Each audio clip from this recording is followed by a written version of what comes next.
Video देखने से पहले सब्सक्राइब करें, लाइक करें और कमेंट्स करना ना भूलिए। कक्षा 10वीं विषय भूगोल जनसंख्या।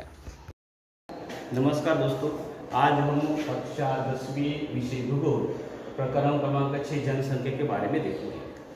ब्राजील और भारत में जनसंख्या किस प्रकार की, इसके बारे में जानकारी देखेंगे। किसी भी देश के लिए जनसंख्या एक महत्वपूर्ण संसाधन माना जाता है, इसलिए किसी भी देश की आर्थिक प्रगति होगी या सामाजिक प्रगति होगी, वो जनसंख्या की गुणवत्ता के आधार पर अवलंबित रहती है। इसलिए आज हम भारत और ब्राजील के बारे में जनसंख्या की जानकारी क्या है, किस प्रकार की है, इसका अध्ययन हम लोग सबसे पहले देखेंगे। जनसंख्या ब्राजील भारत के बारे में देखेंगे, इसके बाद में जनसंख्या संरचना क्या है इसके बारे में देखेंगे, इसके बाद में आयु लिंग पिरामिड क्या है इसके बारे में देखेंगे, और उसके बाद में जनसंख्या वृद्धि दर किस प्रकार की है, जीवन औसत जीवन प्रतिशत क्या है, साक्षरता प्रमाण क्या है, इसके बारे में जानकारी देखेंगे। सबसे पहले भारत। सन 2011 के अनुसार भारत में जनगणना हुई थी। उस समय में लगभग भारत की जनसंख्या 121 करोड़ थी, 121 करोड़ थी। और विश्व में देखा जाए तो भारत जो है, भारत की जनसंख्या जो है सबसे ज्यादा विश्व में 2 नंबर पर मानी जाती है। इतनी जनसंख्या हमें भारत देश में पाई जाती है। लगभग भारत का क्षेत्रफल जो है, पूरे भूभाग का क्षेत्रफल जो है 2.41% है। और भारत की औसत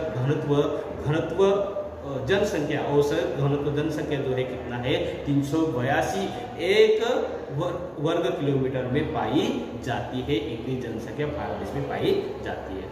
उसके ऊपर देखेंगे भारत में जनसंख्या जो है, भारत में की जनसंख्या जो है उसका वितरण जो है असमान दिखाई देता है। कहाँ पर बहुत ज्यादा दिखाई देते हैं, कहाँ पर बहुत ही कम दिखाई देते हैं। जैसे कि ये जनसंख्या के ऊपर जो है किसका परिणाम हुआ है, ज्यादा करके भौगोलिक संरचना का, भौगोलिक पर्यावरण का, जलवायु का, ये भूभाग का बड़ी मात्रा में जनसंख्या के ऊपर, जनसंख्या बस्तियों के ऊपर बड़ी मात्रा में प्रभाव हमें देखने के लिए मिलता है।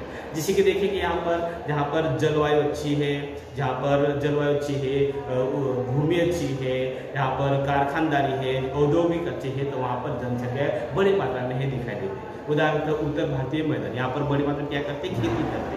तो खेती करने के लिए उर्वरक जमीन होने के कारण घनी आबादी हमें ये राज्यों में देखने के लिए मिलती है। कौन से राज्य है, जैसे कि उत्तर प्रदेश हो गया है, उत्तराखंड हो गया है, पश्चिम बंगाल हो गया, बिहार हो गया, यहाँ पर बड़ी मात्रा में जनसंख्या का आबादी दिख रही है। उसके बाद जहाँ पर उद्योग धंधा है, जैसे कि उद्योग धंधा कहाँ पाया गया है, मुंबई हो गया, नागपुर हो गया, दिल्ली हो गया, कोलकाता हो गया, चेन्नई हो गया, यहाँ पर काफी मात्रा में जनसंख्या की आबादी बढ़ गई कि लोगों को वहाँ पर क्या है, लोगों को वहाँ पर रोजगार मिलता है। इनकी वजह से जनसंख्या बढ़ते हुए हमें दिखाई देती है। उसके उपरांत देखेंगे तो यहाँ पर उसके विपरीत देखेंगे कि कहीं पर जनसंख्या बहुत ही कम पाई जाती है। जैसे कि जहाँ पर पर्वत है, पहाड़ है, यहाँ पर जनसंख्या हमें बहुत ही कम दिखाई देती है। उसके उपरांत देखेंगे तो जैसे कि मरुस्थल प्रदेश में भी जनसंख्या बहुत ही कम हमें देखने के लिए मिलता है।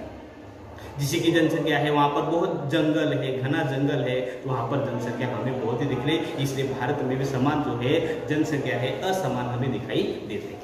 आगे देखेंगे ब्राजील के बारे में। ब्राजील में भी लगभग ब्राजील जो है, ब्राजील देश में ब्राजील के बारे में हम देखेंगे। लगभग 2010 में लगभग ब्राजील की जनगणना हुई थी। उस जनगणना के अनुसार उस समय ब्राजील की जनसंख्या जो है कितनी थी, 19 करोड़ थी। 2010 के जनगणना के अनुसार लगभग ब्राजील की जनसंख्या लगभग 19 करोड़ थी। और लगभग ब्राजील का भूभाग जो है, पूरे विश्व में ब्राजील की जनसंख्या का हिस्सा लगभग कितना है, 2.78% इतना माना जाता है। और घनत्व देखा जाए, ब्राजील का जनसंख्या का घनत्व है 23 व्यक्ति प्रति वर्ग किलोमीटर है।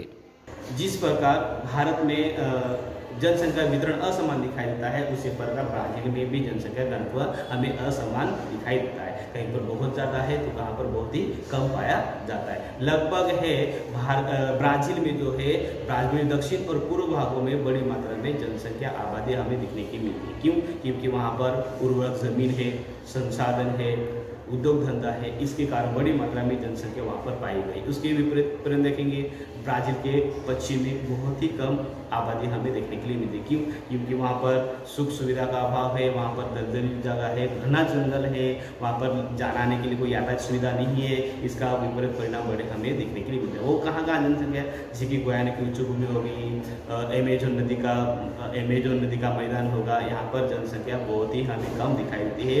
इसलिए ब्राज़ील में भी जनसंख्या वितरण जो है असमान देखने के लिए मिलता है। उसके बाद में देखेंगे जनसंख्या संरचना।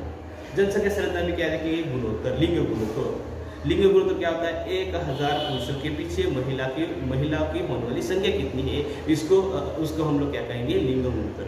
ये ब्राज़ील में लिंग गुणोत्तर जो है अच्छा माना जाता है, मतलब लिंग गुणोत्तर ज़्यादा है, क्योंकि 1000 पुरुषों के पीछे महिला की संख्या 1000 से ज़्यादा है, इसलिए वहाँ पर लिंग गुणोत्तर अच्छा है। उसके उपरांत भारत में लिंग गुणोत्तर कम है, मतलब 1000 पुरुषों के पीछे महिला की संख्या क्या है? कम हमें देखने के लिए मिलता है।